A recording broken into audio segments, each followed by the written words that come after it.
How to screenshot on Snapchat without letting your friends know. Hello everybody, welcome back to the channel. Today I'll guide on how you can screenshot a chat or how you can screenshot on Snapchat chat without letting the other user know or without notifying them. Now it's quite simple. If you open up Snapchat up here and head into your chat by tapping on the chat icon at the bottom corner of your screen here and the messages you can see. Now if you open up a certain chat here and you take a screenshot, they'll be notified that you have done so. Now I'll just open this up, and if I take a screenshot here, they'll be notified that I have done so.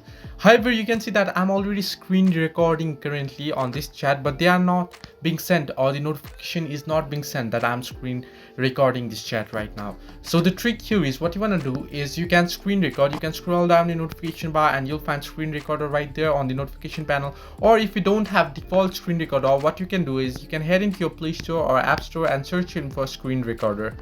Now you'll get various screen recording apps. You can download them, install them, and then what you want to do is screen record the chat, and later you can open it up on your gallery and you can screenshot from the video that the chat that you want to take this screenshot of. So this way you can screenshot on Snapchat without them knowing. Hope this helped. Do like and subscribe, and do not forget to leave a comment down below if you have any further issues.